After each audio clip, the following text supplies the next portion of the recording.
Hello and welcome to the stream. This is our, I don't know what number this is on. It might be our 6th stream. I'm not sure if we've done it for every single one, but yeah, this is Tower of Swallows. You know, I like that cover. I like any of the covers that they've made after the original covers are really good. Yeah, it's a nice cover. Yeah, I think they just came out with like brand new ones that everybody was freaking out about, like hardcover ones or something. But yeah, that is not a removable sticker. Oh no! It's printed on there. I don't think there's any. I can't get. Yeah, it's printed on there. God, some company has to figure out a way to make like easily removable stickers for these companies that want to put stupid stuff like that on the cover. Because that is.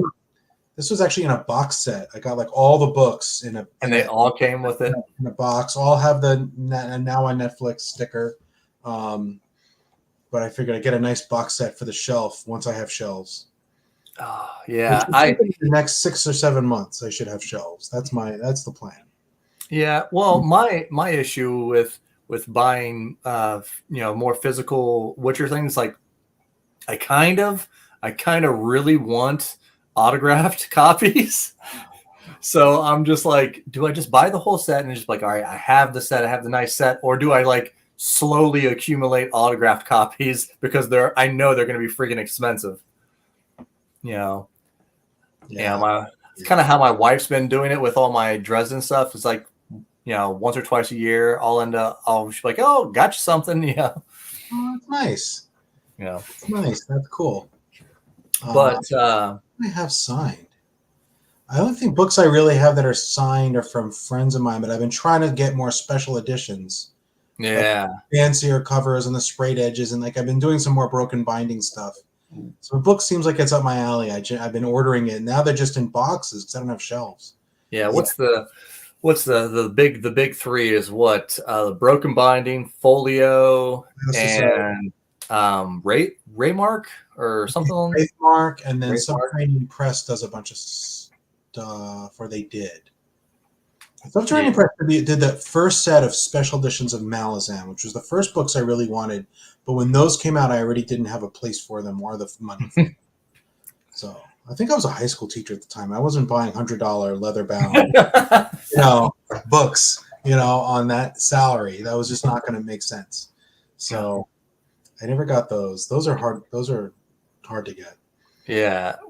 I seen this leather-bound Stormfront, and I'm like, man, do I want that one? I was like, it's not going to match any of my other books, but it looks so cool. Do you know where are they doing the rest of the series that way? I don't know. I don't know if this is just a company that did something for the original, but if they made the whole thing, that might be worth dropping because it's expensive. Yeah. But until we can get the rest of the crew in here, what was your thoughts coming into the Tower of Swallows?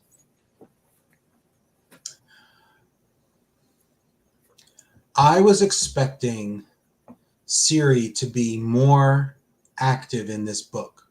I was expecting Ciri and the rats. I was expecting her to sort of come into her own with the rats and sort of lead like a revolution or a rearguard action in Nilfgaard, destabilize the Empire, sort of go on the attack with them and come to fulfill the prophecy in that way. And that is not at all what happened. I was going to say that could not have been all what we got. Could not have been more wrong. But I really wanted Ciri to like have her own plan and have her own. Like she's just. I mean, I get it. She's young, right? What does she know? It's not unrealistic to have a 16-year-old just bouncing around from like peril to peril. That's what we all wanted to happen. Okay. 50-foot land sharks. Those are not in these books, but hey, that's always a good reason to drop by. You gotta bring my sharks back. 50-foot land sharks. They were in my second Hybrid Helix book, and then they disappeared. I mean, you know where they went, but they haven't made a reappearance. I've got to bring them back. Nathan. Hey, guys. You made it. I made it. Talk Technical difficulties out the wazoo, but I made it. Yeah, I was just saying how I feel like her time with the rats was like pointless. Oh, well, what with how they got slaughtered? Yeah, but it didn't seem to really even have a real effect on Ciri. Right? Like, I don't know that she was any different a person than if she had been picked up by what's his name, Bonheim, Bonhart. Bonhart. Like, if he picked her up right from that desert where the unicorn saved her, I think her story arc would have been the same. Like, the time was totally unimportant, had no effect on her or the storyline, was useless. Yeah, they don't really go into detail on any skills that she picked up with them or anything. So that I mean, I can see there being an issue. That I guess the implication is that she got better at swordplay and things like that with them, but they never really say that. But when she talks about the swordplay, it's always like, "Oh, we can tell you were trained by Witchers." So it's just more experience. But she could have gotten more experience just fighting in pit fights for Bonhart, right? Mm-hmm. Like if you're here to level up, you can just have her level up in the pit fights, right? Whatever. Well, honestly, I don't think that was what he was thinking at all. I don't think Sapkowski was thinking about like her time being with them having anything to do with her getting better at swordsmanship. I think it was just a way for him to make the story more grimdark and and make it more like I want to say like more emotionally damaging her. I think it sounds bad, but I think that's exactly what he was doing. He was just like, okay, let's go make her life as bad as possible. Like put her through that trauma conga line. Yeah.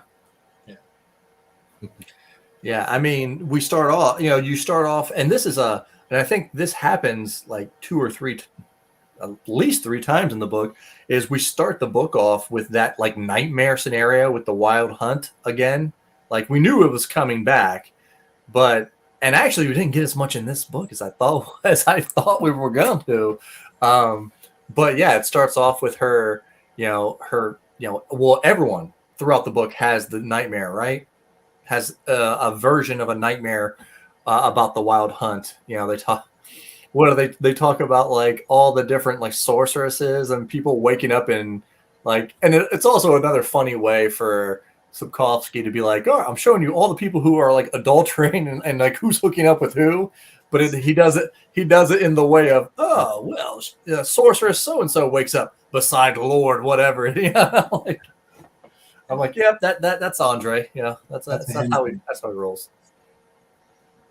That was funny, but I really did like the whole thing with Ciri and what the heck is his name? Visigoda? Yeah. The hermit. Like I liked that whole dynamic because you see how Geralt's rubbed off on her, where she's really smart. She had all the learned stuff, and this guy like talking down to her at the beginning, and then she's like, I'm smart too, and he's like, oh, and then they kind of spat back and forth with each other until they both realize, okay, we're both smart. We're not playing dumb with each other. You're not just a hermit. I'm not just a girl who randomly showed up here. I like that whole dynamic. He maintains during that whole dynamic, they do a good job of maintaining kind of a father to child or adult to a child dynamic, though, in my opinion. He never stops being adult in the room. Yeah, he never kind of gives up on trying to help her understand. And he's actually the one trying to help her kind of, once he realizes what had happened, he kind of tries to be that like therapist almost to her, and like, in a way try to help her weave through, not just tell her, no, you can't do this, but he was like, well, stick around for a little bit. No one's going to find you here. I've heard rumblings too, but it's okay. I'm not trying to push you out. I'm not trying to keep you as you're not locked here with me. But it's not quite a dad, not quite parent-child. It's more like an uncle-child. Yeah. If he's your favorite uncle and you run away from home, and you run to your uncle. Yeah. It's like, all right, you're safe here. I'm not your dad. I'm not going to tell you what to do. I will listen. I will pour you a cup of tea. Yeah. I'll bind the horrible wound on your face. As happens with all of our- and they really go like in the paint, so to speak, when it comes to how bad that scar is. really go on about it. It's to the point where she's like, "Hey, yeah, give me a mirror. Let me look at this." And he's like, Yeah. "Nah, let's not do that." Yeah, you don't want that. Well, and he does kind of give you the whole thing that surgeons do if you've ever been under surgery and you're gonna have you're all inflamed and you're like, it's gonna don't get better. worry, it's just the swelling. It's gonna look better. And you're like, I've been waiting years for some of my swelling to go down. yeah, you're Right. like, this still looks like garbage. I think it's just my face, Doc. But yeah, like I just they definitely did make that scar and that wound sound a lot worse than if you maybe you started off playing the video games and you've seen her in the video games and you're like, oh, it's kind of a bad scar, but still, like in here they're like nah, like it's deep, it's it's puckering when I'm trying to sew it back up. And all right, this right here is a good example of the divergences that the games took and everything, because I really do think that Andrzej, when he was writing this and everything, like he really wanted it to be absolutely horrendous, like just completely tore her face up and everything, which happens when you're in sword fights and shit back in days before antiseptic and all this other crap. Like he was talking about Wolf's Bane and all these other weird ass I could give her this, I could give her that. He's like, if I give her these two together, she's gonna die. And like they go out of their way to show you this is pre like medicinal revolution, and then so it's like, your face is kind of flopping off. Let's get it sewed back on and everything, and no, you'll be all right. You'll look okay. And then the games are like, we don't want Ciri to look like shit like that, so we're gonna cut it back and everything. And you know what? We're gonna make it artistically look similar to Geralt's, which I actually really like that, in the games and everything, because it's kind of poetic. The adopted father and daughter have similar scars now. But well, yeah, and she was and I love the interplay with her, like when she finally becomes conscious again. And she goes, how long have I been here? And he's trying to tell her like 10 hours or and she's like, it's been 4 days. And he's like, no, it hasn't. He's like, I'm a doctor. I know how long a wound is open and everything. And then you're just playing back and forth. You're like, okay, so how we knew, you have this feeling is like, okay, they're about to tell you the story of how she got here. And then, eventually that comes, like you're expecting it, because you're like, okay, there's something's wrong with the time frames and the timelines. She didn't experience 4 days. It's that she was telling the date that things happened on, and that was 4 days ago, which is different than her saying I've been wandering around for 4 days, right? That's not what happened. Yeah. If you look at the end of the book and it says you can control time, we assume she did some kind of time jump. And that's where the 4 days happened. So that's, But I like the relationship she had with him. There was a lot of those framing stories layered in framing stories. I thought that was well done. Like when you're hearing someone talk about, well, you're now, the woman, the psionic is like answering to the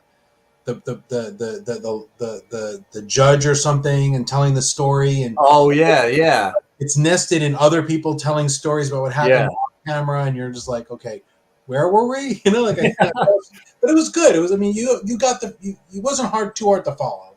It was like, I actually enjoyed that. Yeah, like you were right. Yeah, there's several of those stories inside of this book where other people are telling the story for them. Yeah, and it's all well done.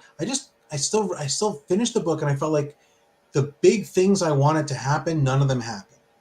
Like, it's another book where, yet again, Geralt hasn't found Ciri. Geralt hasn't found Yennefer. Yennefer hasn't found Ciri. We don't really know that much more about the Elden Blood and what it's supposed to do. We, again, don't really understand Ciri's magic or what she can do with it or what she can't do with it. We don't know the rules, if there are rules.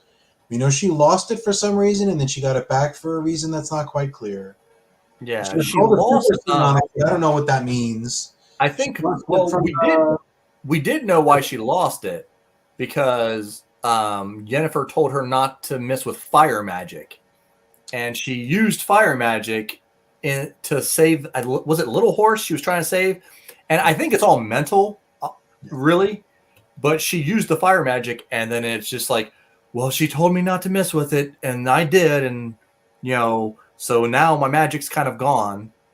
Yeah. And so that's why I kind of think it was all mental. I don't think there was an actual reason that the fire magic messed with her, like actually made her lose it. I just think it was all in her head, and she kind of got to the point in this book where it's like, oh my god, like kind of the trope of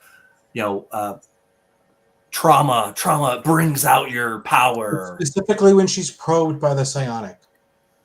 Well, that's she says the reawakening. Yeah, she says something to the effect of, "Oh, she tried to get in my head, and that just powered me back up," or something to that effect.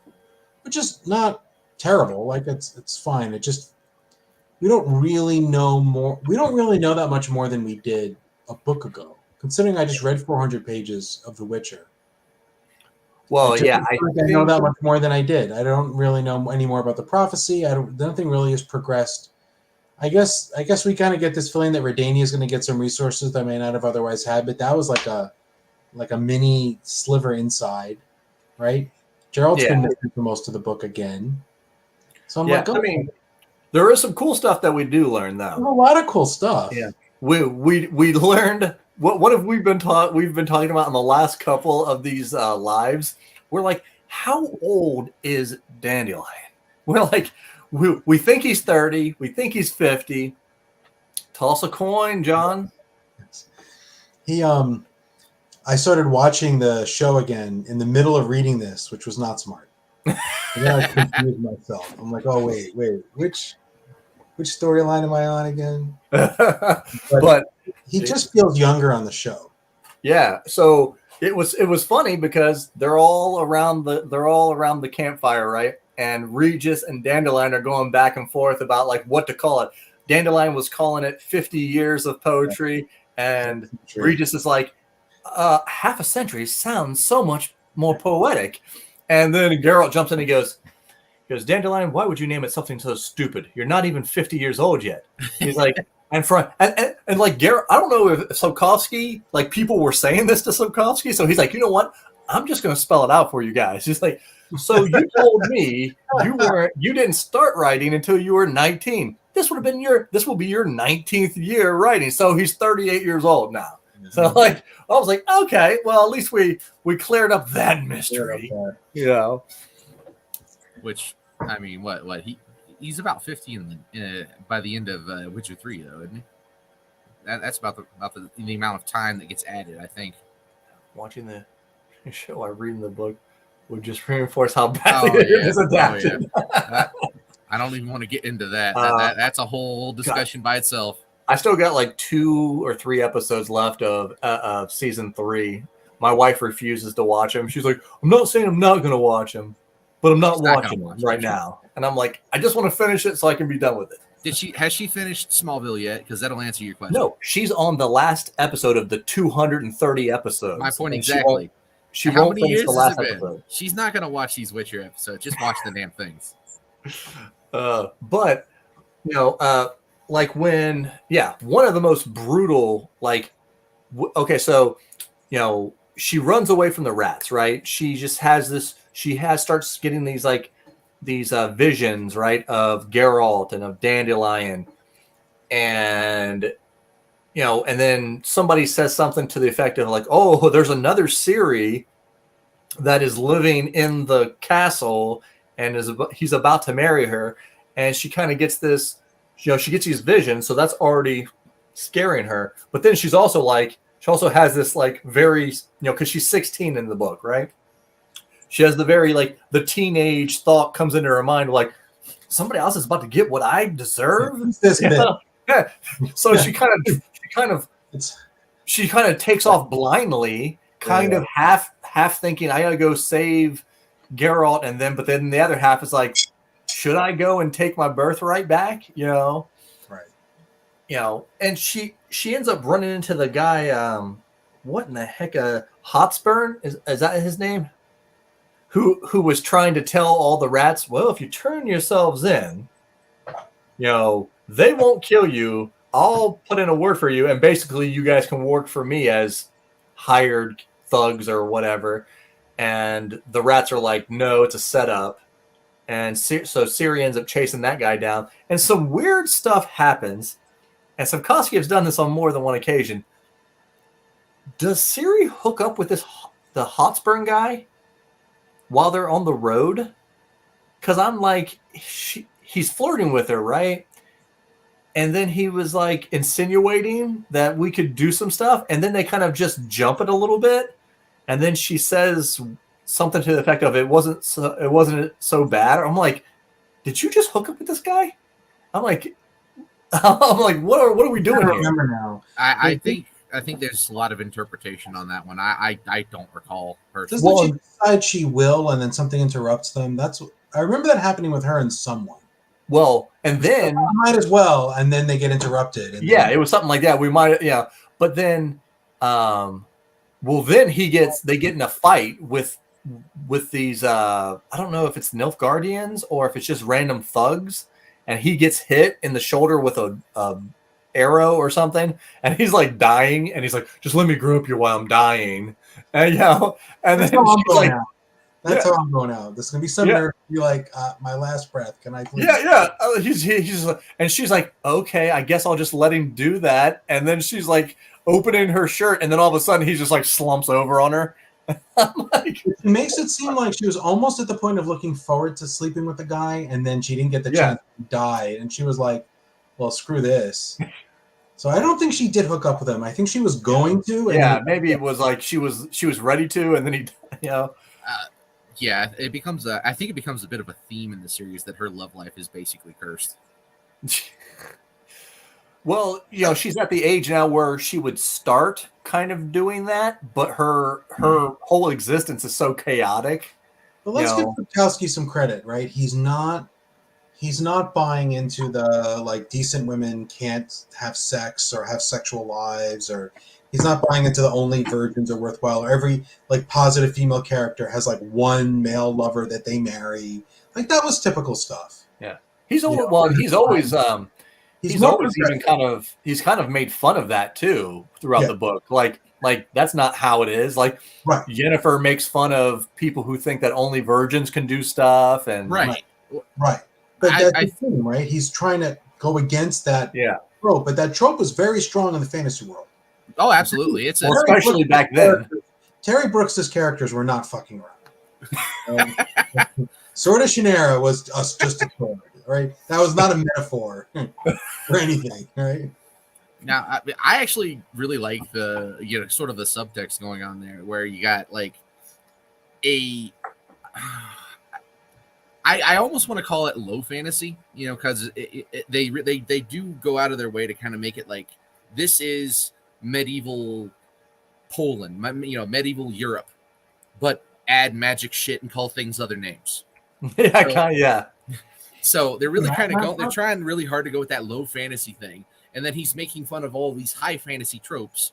Where the virgin has to, you have to sacrifice the virgin and the unicorns and exactly the unicorn won't let anything but a virgin touch it, or the the woman has to save herself for the Prince Charming. There are no Prince Charmings in this shit. Like pretty much everyone that's in royalty in this world are kind of douchebags, which is more accurate to reality than not from reading history and shit. Right. And like I really like that he's going, nah, man, all this romanticization with high fantasy is absolute bullshit. The real world wouldn't work like that. Here's how it would work. And I really do like that. Yeah, I think you're right. And she ends up like, and then right after the dude dies or whatever, she like something snaps in her head and she goes, oh no, I gotta go back and save the rats. Because he tells her, don't go back to Jealousy, the town of Jealousy. He's like, don't go back there, go this direction. And then she's just like, wait a second, it was a setup, wasn't it? And then she takes off, and that's when the rats run into Bonnart. Like they go straight at him, and I love the depiction of Bonnart. I love that he's tall, but he's not like the mountain. They're like, oh, he's super tall, but he's gangly.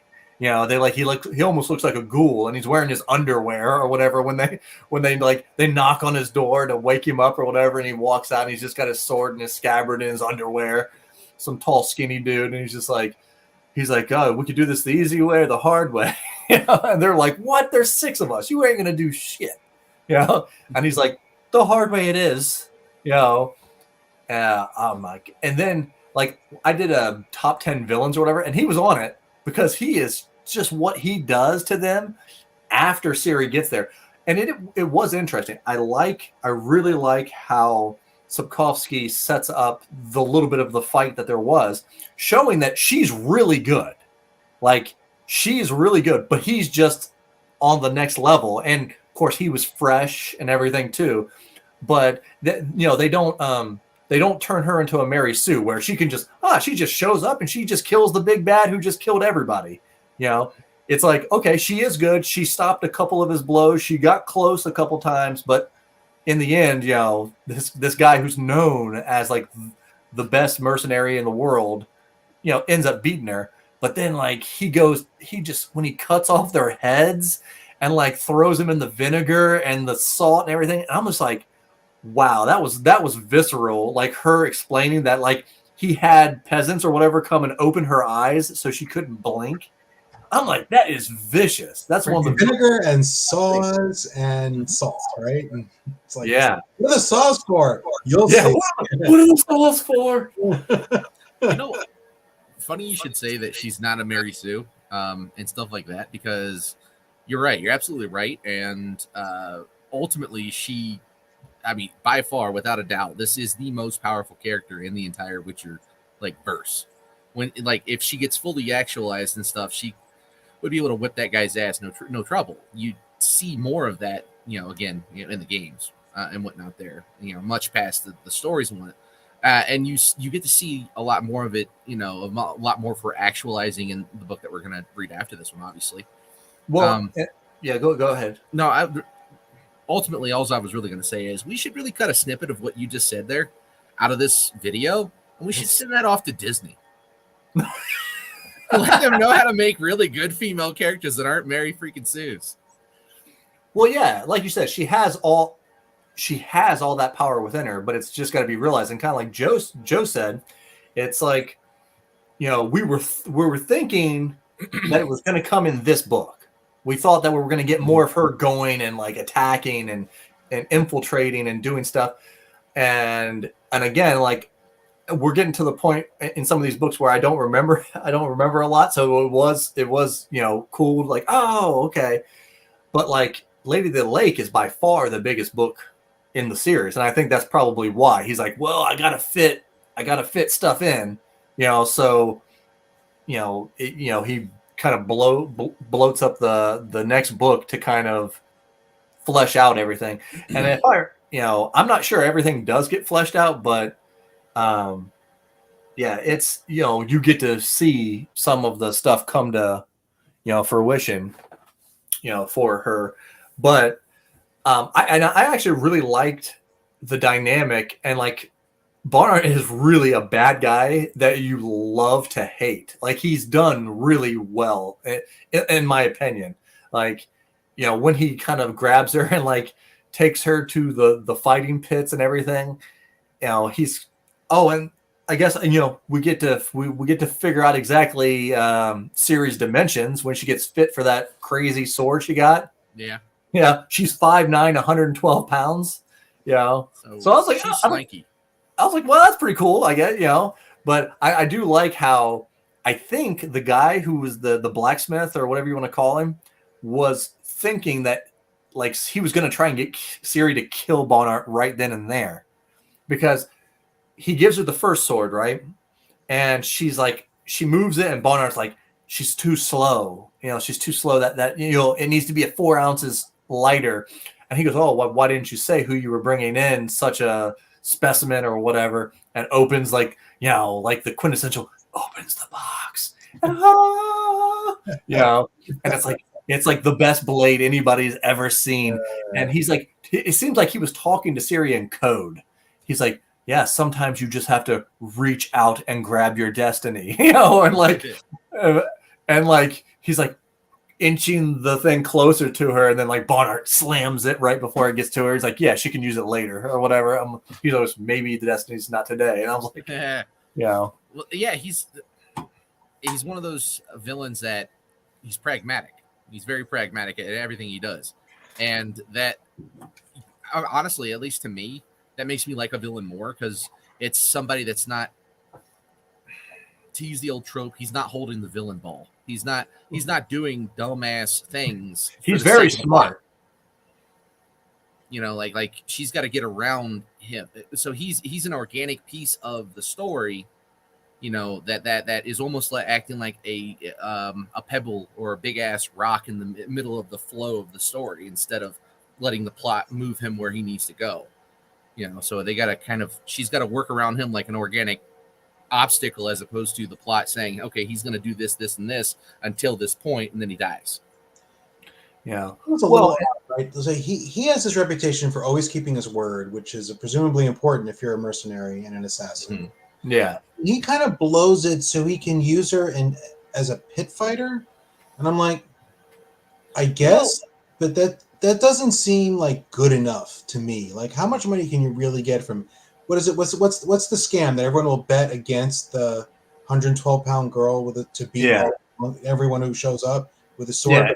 Yeah. So you're raking a bunch of money on the bets, I guess. Well, I don't. I actually don't think. I don't think that the money meant anything. No. To me, it was a bonus. Like, you see, what I got from that and everything was he was testing her, torturing her in a way. Well, yeah, there was. Why not just kill her? That's what he was getting paid for. That's what because he wasn't getting paid at the moment. No. He didn't find out who she was until right at the before, like right after he took her to the pits, or right before he took her to the pits. Wasn't he hired to kill her and the rest of the rats, or to take her and kill the other rats, or something? Yes, but he didn't know who she was though. He just knew that she was a part of the rats, and there was supposed to be 7 of them. You know, but then he learned who she was, and he's like, ooh, okay, maybe I can make some money off of her. But even if I don't, he just gets off on pain and suffering, you know, and like the guy that he works for a lot of the times when he went to the pits even kind of said something about that, about like, oh, I know what you like, Bonhart, you know, and I think he was just putting her in there because he knows that she didn't want to kill people. And he goes, I'm going to put you in a situation where they're going to try and kill you and you're going to defend yourself because that's just who you are. It's in your reflexes to, you know, defend yourself. And, you know, he throws her down there and she begs. And I like this part too, where she's like begging people. She's like, don't make me do it. And then in her mind, she's like, I'm not going to let them touch me. It's like, I don't want to kill them, but I will not let anybody touch me now. And, you know, they just keep like, I think, and I think he does it smartly too. Sapkowski does, where he only has it happen twice. Like the one person jumps down, attacks her, she kills him, and then 2 people come in. And like some authors would have just kept going with it because it's, you know, oh, I can make this chapter bigger just by having her just slaughter a bunch of people and look how badass she is. You know, Sapkowski knows. He's like, okay, 3 people getting killed or 3 or 4 people, that's enough. Like people would understand in real life. They would understand she's better than us. You know, like the whole anytime Superman is in something, like everybody shoots at him and then like they run out of bullets, but the guy with a 9mm thinks he can still go up and do something. You know, Sapkowski's like, yeah, at this point we realize we're not going to beat this chick. You know, and that would be the gratuity, or you know, the gratuitous violence. You're not really going too far. You know, you're not really going deep into the gratuity and everything with that. You know, he's what's the old adage? Brevity is the spice of life. Well, and then like, I don't know if it was before the pits or if it was when they were going to a different location, where he basically like undresses her in front of everybody that's in the room, and she like, what does she think back to like Yennefer? And she's like, I'm not here. I'm strong enough. This isn't going to define me. I'm not here. And then like, but just as you think, oh, okay, that's something we've seen before in other books, where I'll just go to your happy place, just get away. Bonark snaps her out of it by being like, I'm not looking at you, girl. Don't flatter yourself that I would. Like, he says something. And he goes, I'd rather hump a raccoon or something stupid. And he goes, I'm just checking to make sure you don't have any magic medallions on you. And like, right. And you're just like, he's smart, man. And like, he's ruthless, and he's and he's a creep. But and I just thought that was like, it makes you just creep the hate on him just a little bit more, a little bit more. In that scene, if I recall too, I mean, isn't that when he's got like kind of like a dog collar or some shit around her neck? Yeah. So I mean, he's really leaning heavily into the dehumanizing aspect. Yes. Mentally and physically torturing her. Because later in the book, when they're kind of when they're all together, and I don't know if this is after Ciri had escaped him. Mm-hmm. Oh God, what the heck is his name? Vilgefortz. Vilgefortz is talking to Bonart and all of them through the little speech box or whatever, and he's basically like, I'll pay. I know what you like. You like money. I'll give you money. You want political clout. I'll give you political clout. He's like, Bonart. He goes, I know you like money. He goes, but I'll let you watch me cut her open. I know that's what you really want. He's like, 2,000 florins, and you can watch me cut out her wound. Yeah, I'm like, holy God. Dude's a sadist. Yeah. But, and then, so we have all this going, and then we finally, and I think this is a lot of people with the last two books, like a lot of people that didn't like the later books, it's because a lot of it's Ciri. But then we do finally get over to Geralt. And of course, Geralt's turning into a Harry Dresden over here, where he's got, he's got to save the girl from the court or whatever. Which I think that what is her name?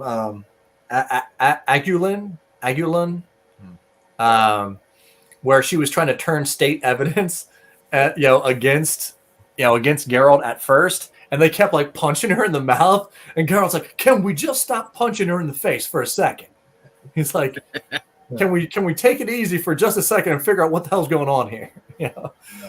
But it's like one of those things where he's like, okay, I'm going to give this guy what he wants. And then I'm going to take the girl, it's because he thought she was Ciri at first. Like he thought, I don't know if his mind is just searching for Ciri, but he's like, oh, Ciri walked in the room. And then he's like 2 seconds later, he's like, oh, I realized it's not Ciri. So there was like that mental connection. Would be considered an evil genius.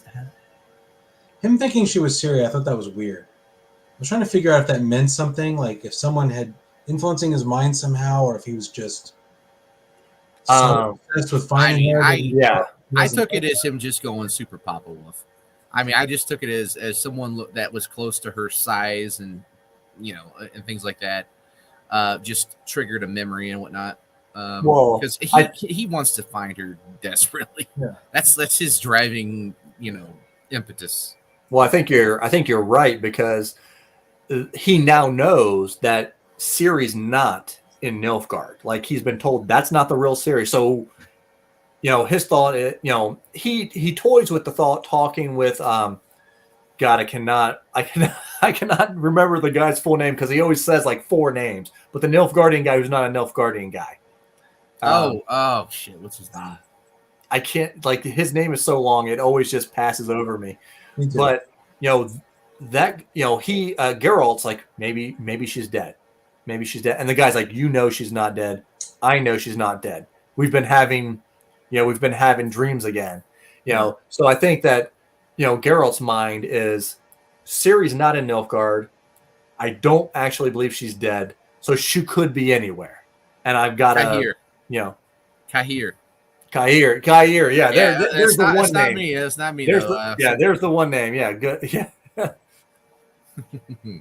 Kair Well done. it's like Kair Ep something something. Yeah. What else do we get? But who didn't like this book or the one after because it didn't have Geralt in it?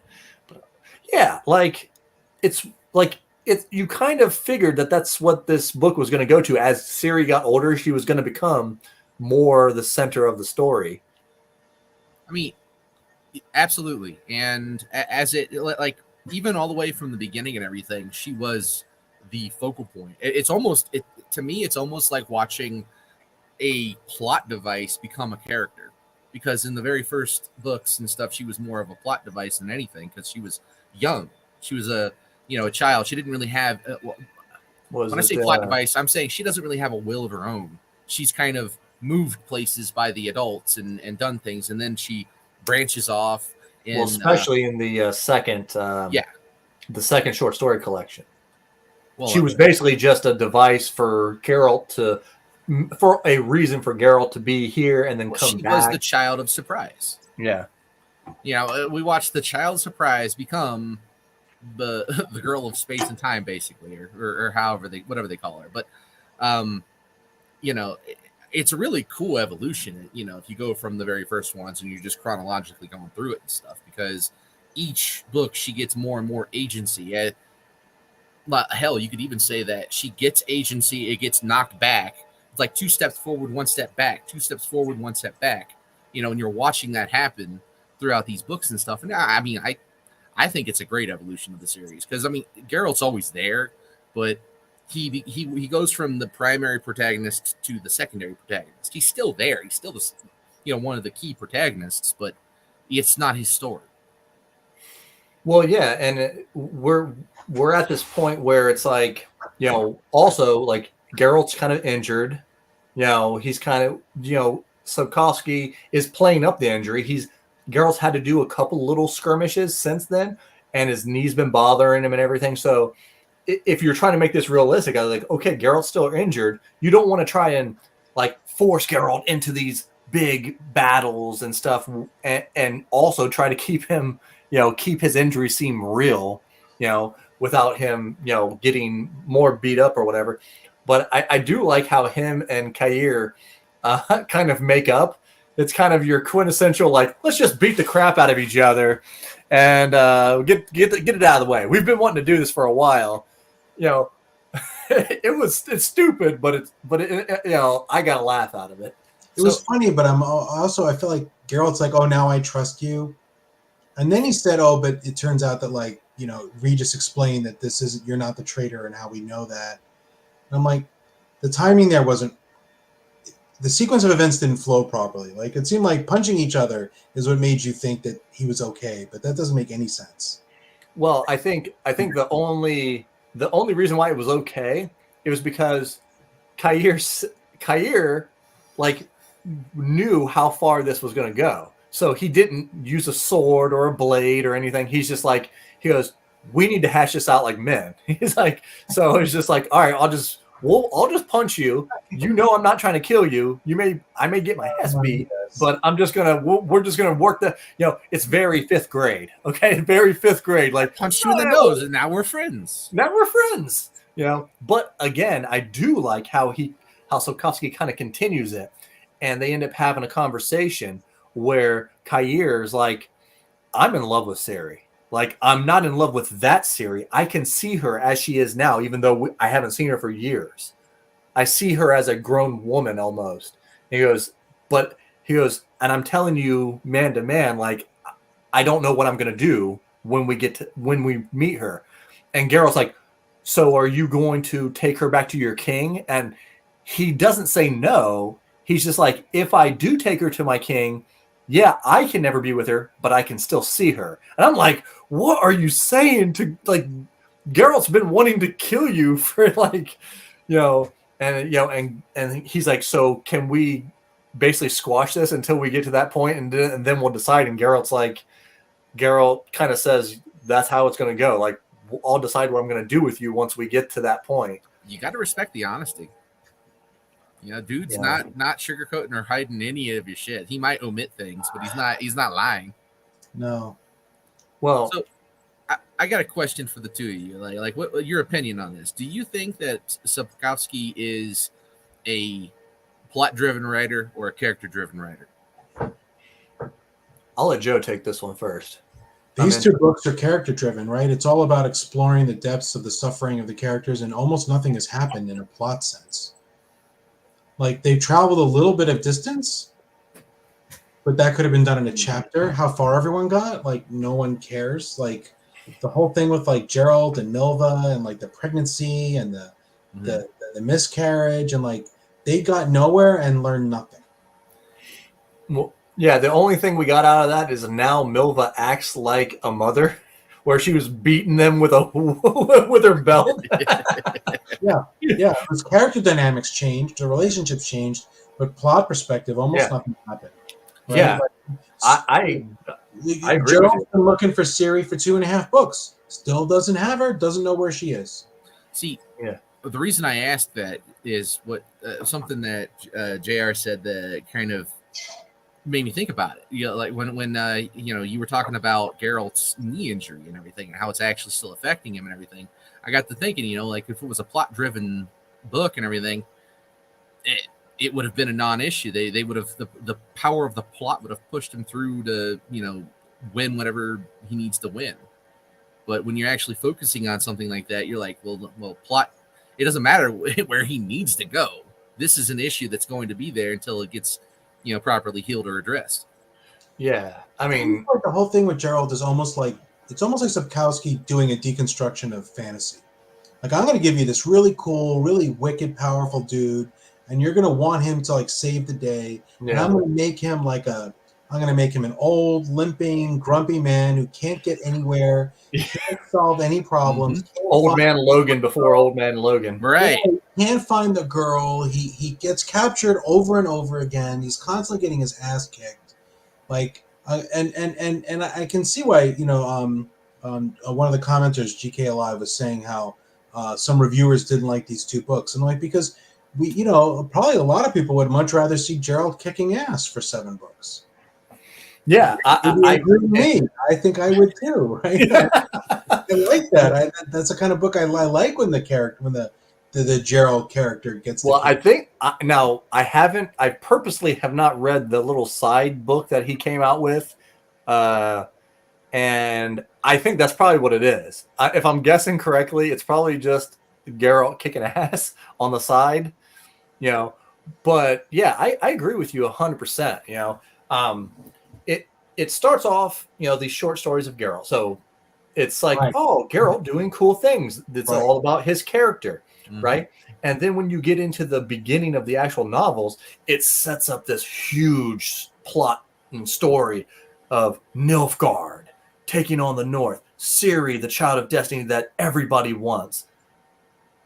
But he doesn't use the plot the way you would think he would if it was a plot-driven story. It's very little on the plot itself and more about even the side characters, even like De Vries and who's the oh my god, the spy. Oh my god, why do I always forget his name? Dijkstra.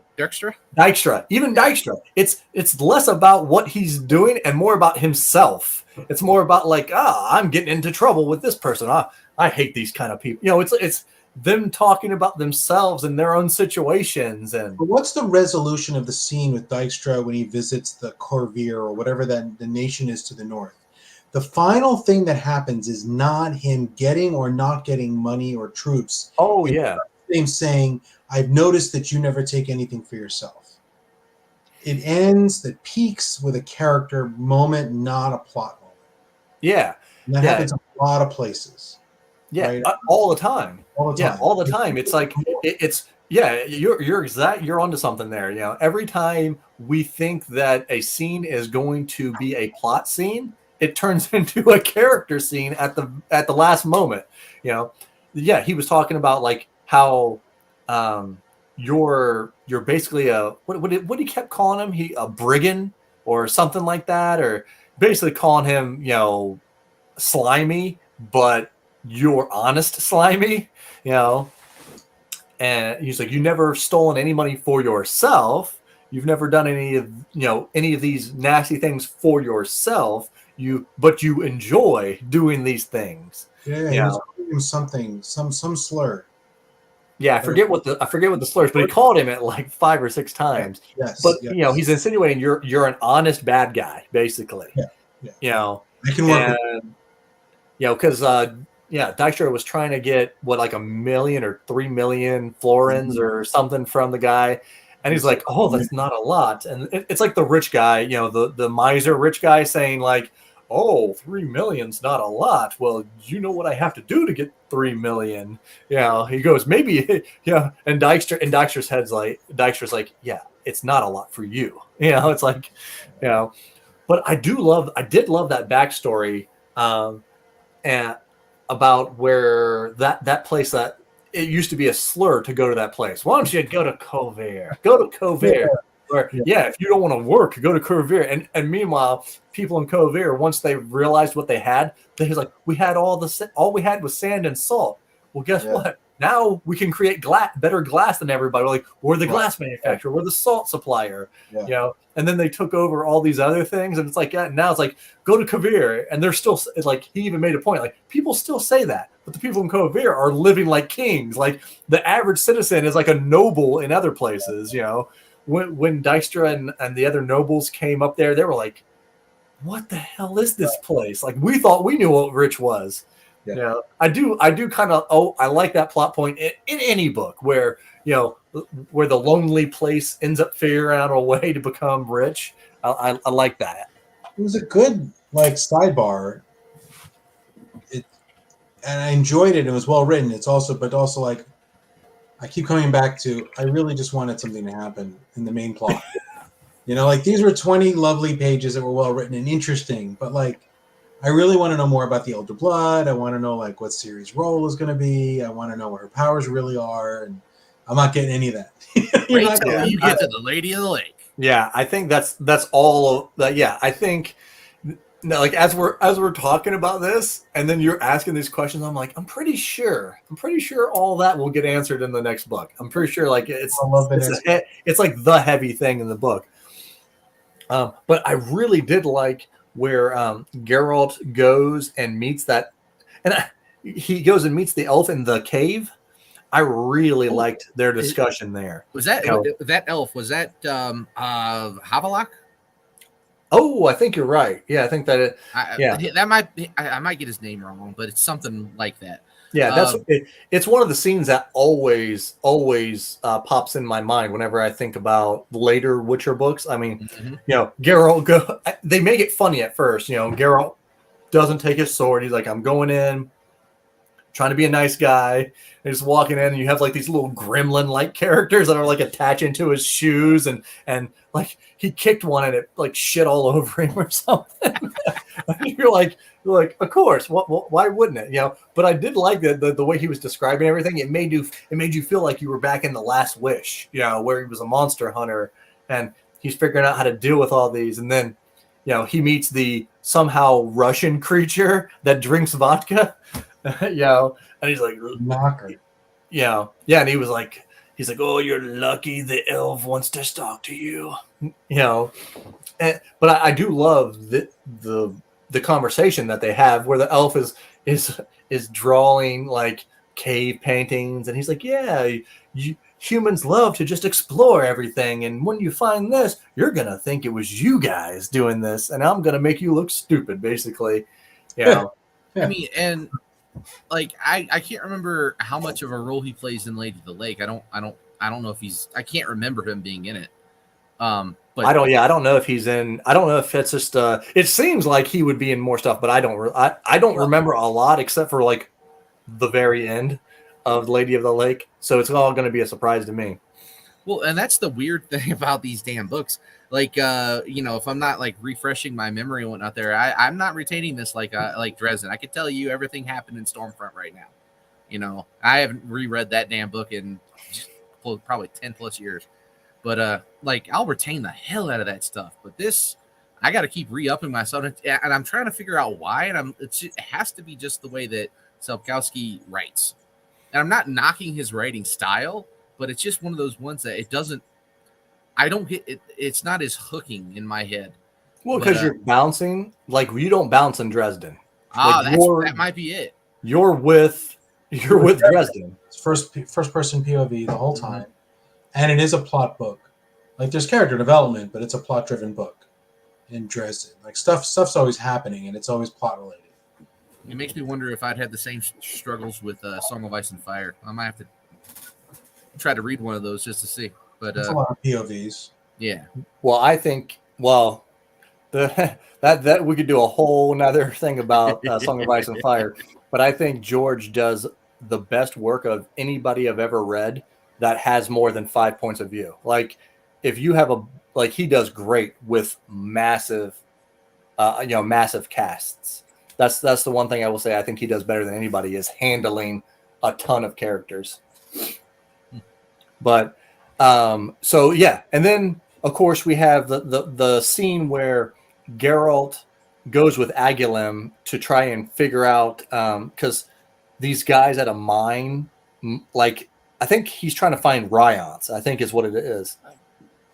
And he goes up there and he's like, she's like the little girl with the two big bodyguards. You guys don't talk. I'll do the talking and we'll get through this. And of course it ends up in a melee. But Geralt goes in there and tries to prove that they killed Geralt. He is like, and he takes off the wolf medallion and hands it to the guy. And she's like, yeah, see, a Witcher would never let anyone touch his medallion if he was alive. And you're like, and then the place burns down and she's like, well, I guess you're not a Witcher anymore because you don't have your medallion. And he's like, I don't think I've been a Witcher for a long time. And you're like, oh, shit. And, so, and I think that part is going to be something that drives Geralt through Lady of the Lake is going to be this, I'm not a real Witcher anymore. So now how does a person, what am I now? And, because his whole thing for the longest time has been, I'm staying out of this. Lesser, greater, I'm not missing, I'm not choosing sides. I definitely think this next book, he doesn't have his medallion. He's not 100% sure where Ciri is. I think he's just gonna be like, all right, I'm in the war now. I think that's what's gonna happen.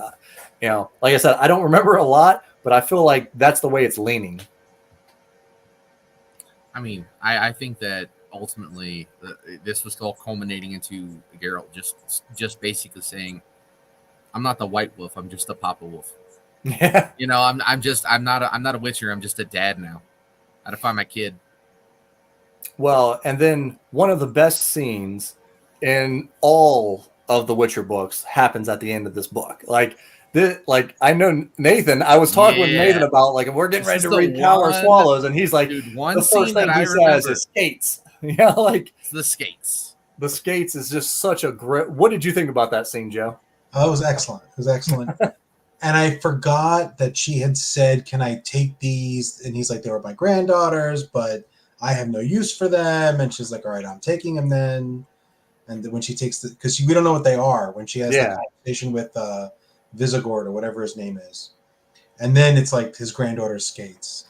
I'm like, oh, nice. Mm-hmm. I love the guy's fingers, right? And that's classic. Like I was saying earlier, a lot of this series I do struggle to retain. I have never forgotten that scene. Probably one of the top 2 or 3 scenes of the entire series in my eyes. It's also really her taking action and taking initiative and setting a trap for other people and then following through, and it's her idea.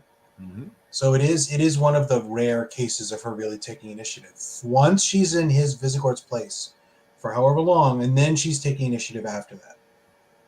She got there, apparently she only half conscious, right? Fell on the ground, badly wounded. None of that was really done on purpose, but everything after that starts to feel like Ciri's actually making moves.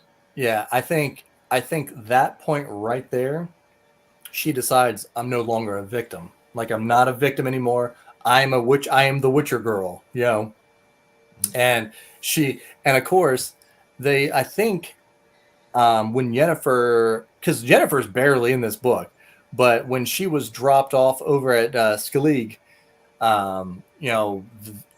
they talked to her about Ciri when Ciri was a little girl. She's like, oh yeah, she used to skate, and like they kind of let you know a little bit, like she was crazy and used to jump over the boys and all this stuff.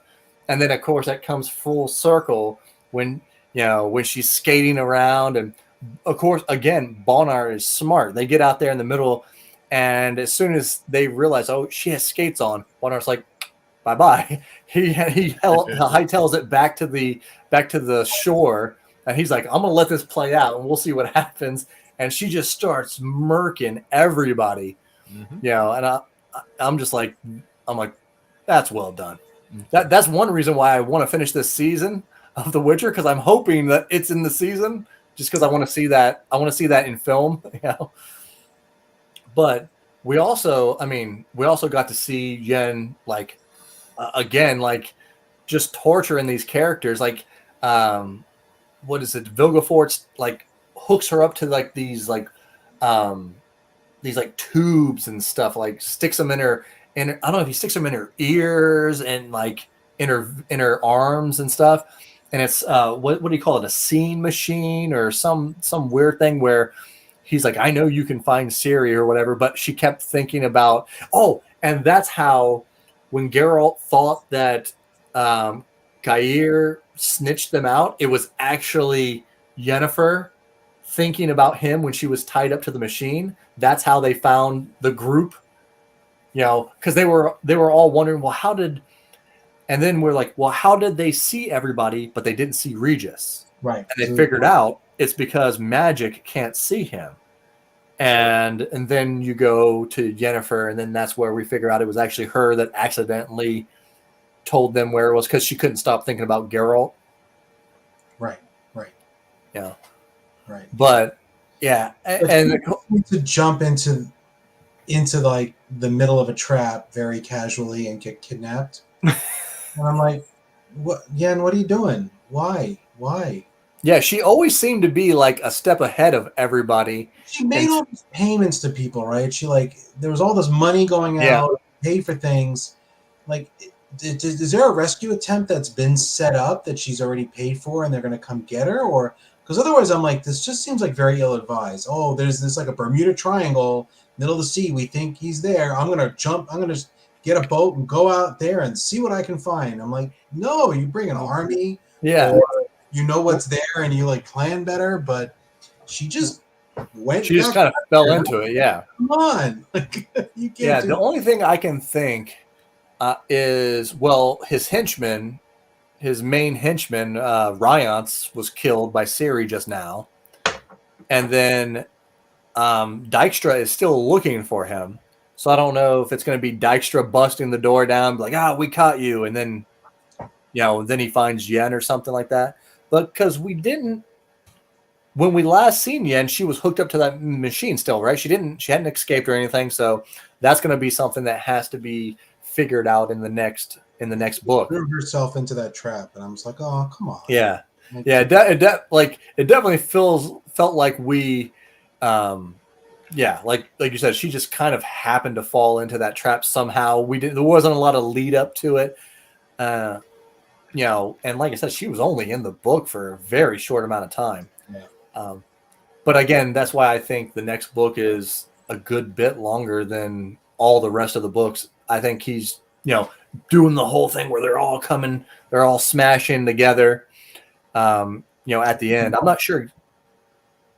Yeah, I'm not sure exactly. I don't know if you have the physical book in front of you. You can see how long it is compared to the other one. I'm in the wrong house. Well, I'm at my mom's with my kid. So all my books are in my wife's house.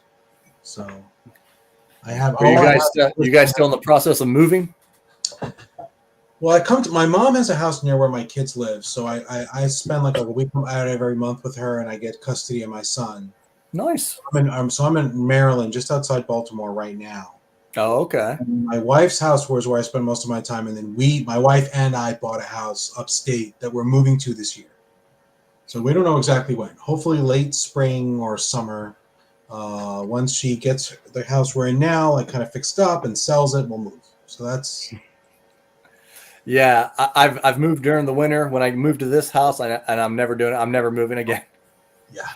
Moving sucks, and especially do it in the winter. I we're mean, not- just start making enough money where you can just pay people to do it for you. Okay, It's such Nathan. less.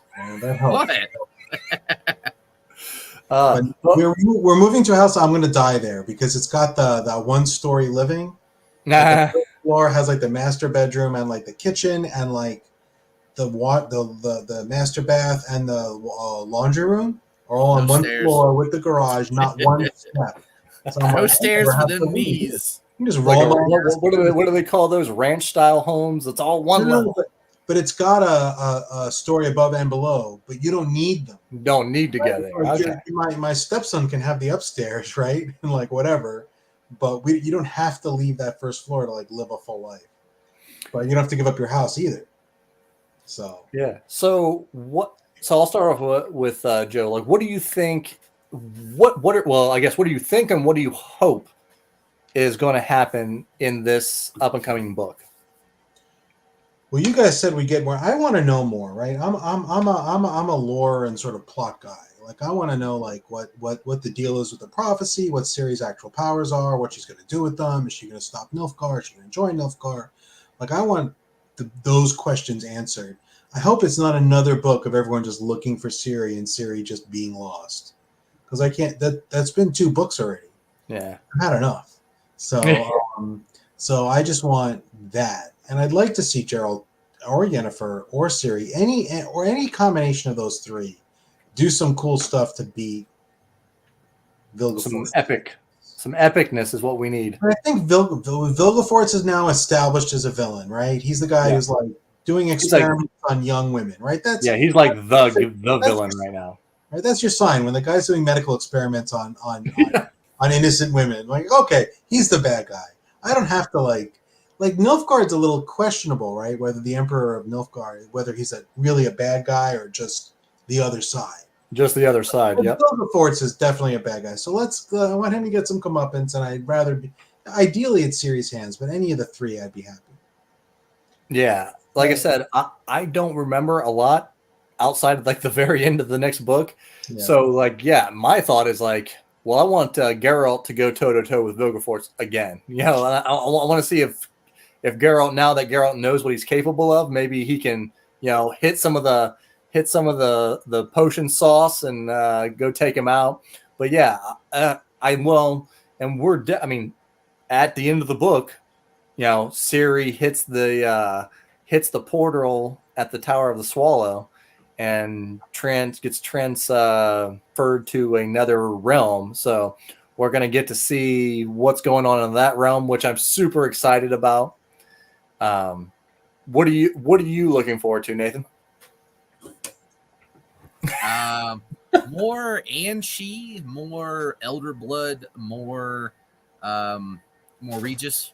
Because Regis is just awesome. Yes, anything involving him is great, and I love that you know he just doesn't curtail to Geralt's pissiness when he wants to be pissy. I love you just cannot upset Regis. Regis will just he's one of those, like how I was trained when I first became a manager. They're just like, the customer's always right, just keep smiling at them. And eventually, and I was like, you know what? I'm going to use that as a superpower. I'm just going to keep smiling and saying nice things until you realize you're the asshole. You really blow out all of the energy on people when you do that, because you see, when people are wanting to argue and yell at you and whatnot, they're expecting it back. Yeah, they're expecting feedback. They're expecting you to go right back at them. So if you don't do that, all they're doing is exuding all this bullshit energy at you, and it just peters them out. So it's always fun to watch that. Yeah, anytime Geralt's wanting to be like, God, yeah, and Regis is like, yeah, you could, whatever, yeah, and then he's like, do you want me to answer your question? Do you want me to give you the answer? I can. Geralt's like, I'm sick of your 400-year-old ass knowing everything. Yeah, and I honestly, I don't think it's really that. That's probably a factor, but I think the biggest issue that Geralt has with Regis is that he wants to feel confident that if any of his comrades turned on him, that he could take them out. And I don't think he thinks he can take Regis out. Well, that's what he told everybody. Like when Dandelion's like, "Could you if we had to?" And he goes, "I don't know. Like probably not." Higher vampire. He's a high. What is it? They're called higher vampires, right? Higher vampires, yeah. Yeah, like the lore on those things is pretty hardcore. Yeah, You know, I mean, I know killing them. I know this was from the previous book, but I just loved, I just love Regis' story about how he used to get blood drunk and fly into stuff, and it was like he was basically talking as though he was an alcoholic. That's exactly what it is to him. Exactly. A girl got me, and I love it that a girl got him into it. You need to drink blood to live? Oh no, we just like it.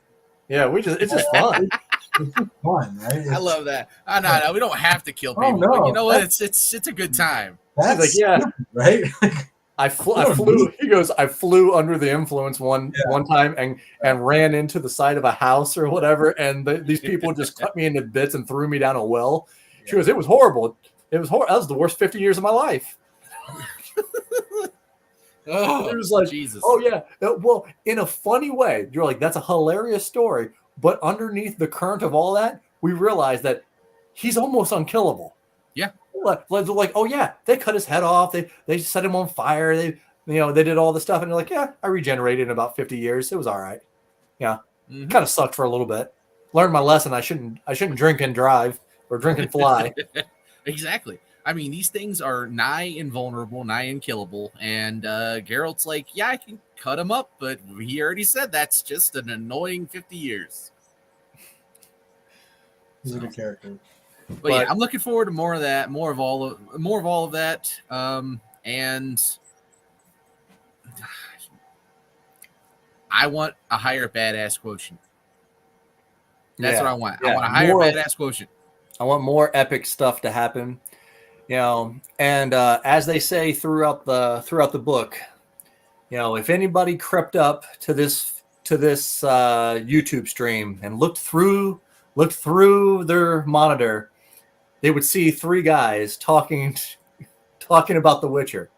But as no one would be able to find this, they didn't see this.